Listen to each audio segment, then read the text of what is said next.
I guess I should add criminal defendant as well, because you still have a case against you. This is not ending. It may have ended for President Trump, not for you, Christina.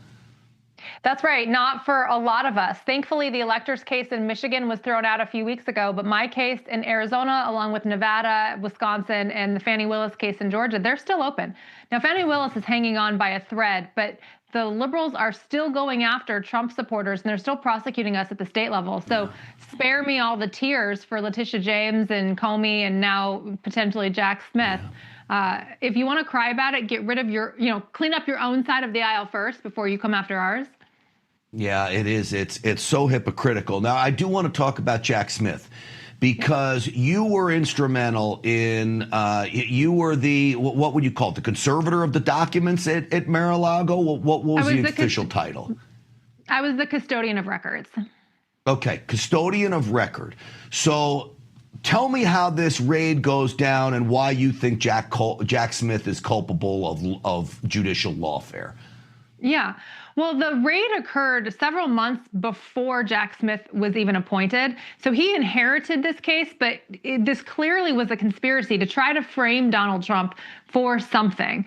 They never had probable cause. They had to go to a conflicted judge with an affidavit that was untruthful and incomplete in order to get this warrant that really, really needs to be investigated about how they went about it and got it. And I think Bruce Reinhart, the judge that signed the warrant, if I were him, I would be quite nervous to be named as part of a co-conspirator in this whole case, because it was very clear that there was no crime. They originally opened the investigation out of Washington, D.C. People don't realize that because the indictment came out of Florida, and so everyone thought that this was a Florida investigation. It was not originally. It came out of Washington, D.C. When I got called to testify, I had to go to Washington, D.C. Everybody testified before the grand jury in Washington, D.C., and they did not have enough evidence to present to the grand jury for a crime. So at the end of the day, they had to fold it up and take it down to Florida and shift it into a stupid obstruction of justice case that everybody knew was going to get thrown out, but everyone was staring at them because they had raided Mar-a-Lago and we all wanted to know why.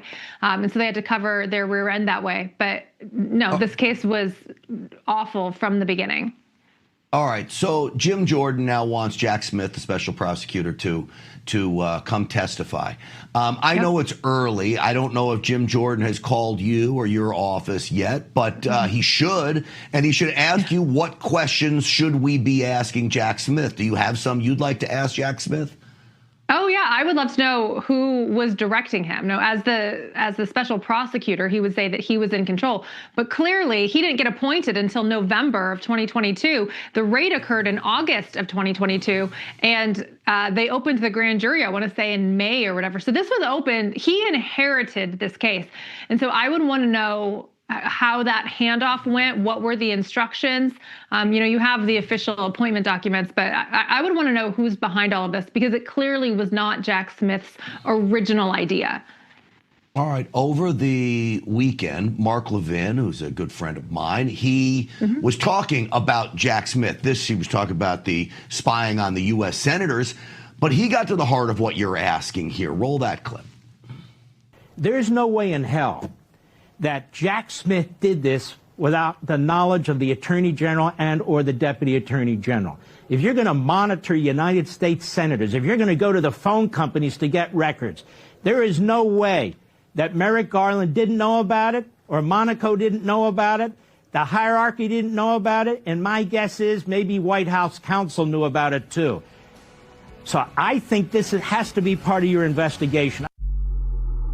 All right, Christina, I think the two cases are connected, because I think it was all about stopping President Trump. When you look at the senators who they were targeting, very good friends and close confidants of President Trump. This was all related. Do you believe what Mark Levin is saying there, too?